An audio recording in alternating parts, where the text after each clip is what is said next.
Hello friends. तो आपने last video में देखा होगा कि हम पार्ट 2 था वो, तो उसमें हमने फ्रीक्वेंसी लास्ट टॉपिक पढ़ा था और डू यू नो भी हमने ये वाला कर लिया था कवर। तो उसके बाद अब हमारा टॉपिक आता है Audible sound. We have read that all vibrations cause sound, but the human ear cannot hear sounds of all frequencies. हमने पढ़ा है कि जो वाइब्रेशन होती है वो वाइब्रेशन जब होती है तो वो साउंड प्रोड्यूस करती है, जो बट ह्यूमन ईयर जो होता है, जो इंसान का कोई कान होता है, तो उसको हर आवाज नहीं सुन सकती। हम सिर्फ ये अब आएगा कौन सी आवाज, हम कौन से फ्रीक्वेंसी की बात सुन सकते हैं। We can hear sounds of frequency in the range from 20 Hz to 20,000 Hz. हम सिर्फ 20 Hz और 20,000 Hz के बीच में सुन सकते हैं आवाज। We cannot hear sounds of frequency below 20 Hz and above 20,000 Hz. हम कोई भी जो फ्रीक्वेंसी हो, जैसे 20 Hz के नीचे या फिर 20,000 Hz के ऊपर, वो हम कोई भी आवाज उसकी सुन नहीं सकते। The range of frequency from 20 Hz to 20,000 Hz called the audible range. जो audible range होती है वो होती है from 20 Hz to 20,000 Hz for the normal human ear. normal बंदे के लिए होती है वो आवाज। Ultrasonic sound. Sounds of frequency higher than 20,000 Hz are called ultrasonic or suprasonic.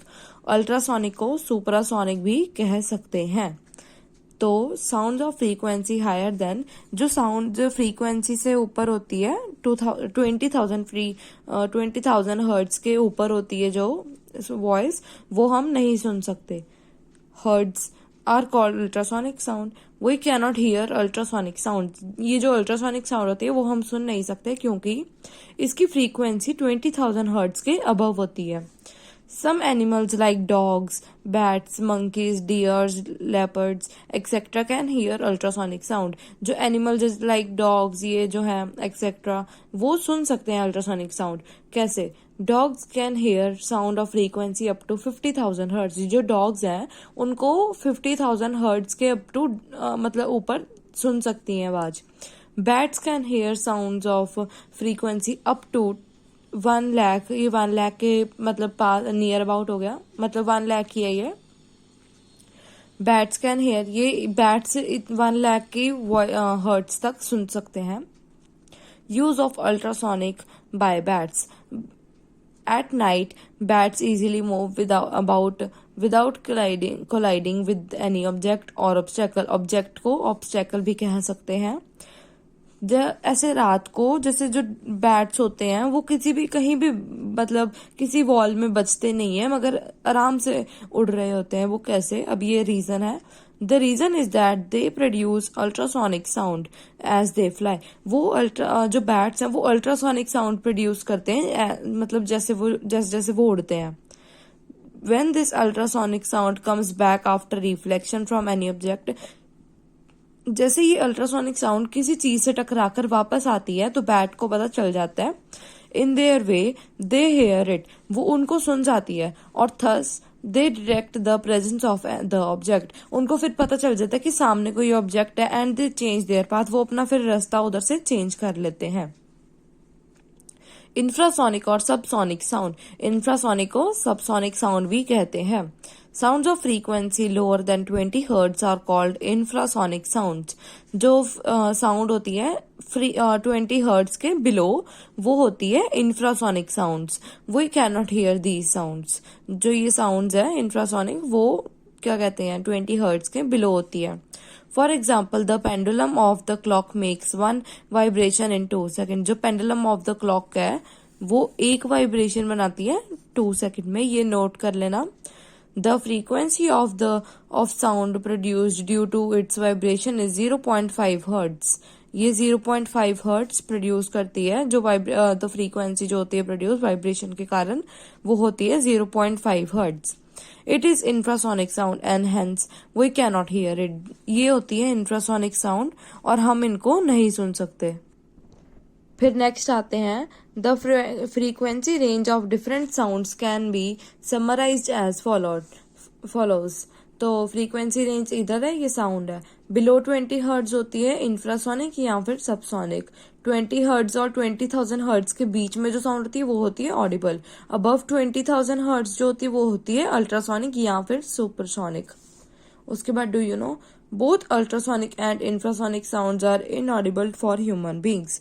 जो दोनों है अल्ट्रासोनिक और इंफ्रासोनिक वो दोनों ही ह्यूमन बींग्स नहीं सुन सकते।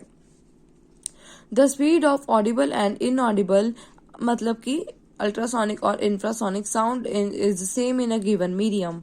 जो स्पीड है उसकी ऑडिबल और इनऑडिबल की मतलब जो अल्ट्रासोनिक और इंफ्रासोनिक है उन साउंड है उनकी जो is same in a given medium वो सेम होती है गिवन मीडियम में। An infant about 1 year old, infant मतलब कि छोटा बच्चा जो होता है 1 ईयर ओल्ड का, can hear sound up to 35,000 hertz. जो बच्चा होता है 1 ईयर का या फिर 2 ईयर्स का तो वो 35,000 हर्ट्ज के बीच में या फिर उससे ऊपर सुन सकता है आवाज। The limit gradually decreases to, ये जो लिमिट है हमारी जो हम सुन सकते हैं जो कि है 20,000 हर्ट्ज वो एकदम से डिक्रीज हो जाती है जैसे जैसे वो बड़ा होता है। Characteristics of a sound next topic है हमारा। A sound wave is characterised bye it's amplitude and frequency. जो साउंड वेव है वो हमारे को करेक्टराइज होती है किससे, एम्पलीट्यूड और फ्रीक्वेंसी से। Depending upon the amplitude and frequency of the sound wave we have the two characteristics of sound. अगर हम इसके ऊपर फ्रीक्वेंसी और एम्पलीट्यूड के ऊपर डिपेंड करते हैं तो हमारे पास दो करेक्टरिस्टिक्स हैं जो कि है एक साउंड और एक है pitch. Loudness. The loudness of a sound depends on the amplitude of the vibration of the vibrating body produces the sound. जो loudness of the sound है जैसे कितनी ऊंची है आवाज वो amplitude पे डिपेंड करती है या amplitude of the vibration of the vibrating body which produces sound. Greater the amplitude of the vibration louder is the sound produced. जैसे जैसे एम्पलीट्यूड बड़ा होता जाता है और वैसे वैसे ज्यादा साउंड आने लगती है उससे। Figure 6.21 shows two waves A and B of the amplitudes। ये A मतलब amplitude 1 and amplitude 2 respectively। The amplitude 2 of the wave B is greater than the amplitude 1 of the wave A. Therefore, the wave B produces a louder sound than the wave A। तो ये उसकी figure दी हुई है। इसमें वे में उसकी वो जो एम्पलीट्यूड है वो कम है तब करके जो मतलब जैसे वेव बी है अब उसकी एम्पलीट्यूड भी ज्यादा है तो लाउडर द साउंड मतलब उससे अच्छी मतलब लाउडर वॉइस होती है। If you gently pluck the string of the sitar और guitar a soft sound is heard. जैसे अगर हम जेंटली कोई उस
जो हम जब ऊपर जाते हैं, जैसे छत पे हम जाते होंगे तो या फिर बालकनी में बाहर खड़े होके हम चेक देखते हैं जब बारिश हो रही होती है, तो जो वो बिजली कड़कती है वो हमारे को पहले दिखती है और जो आवाज होती है और वो बाद में आती है।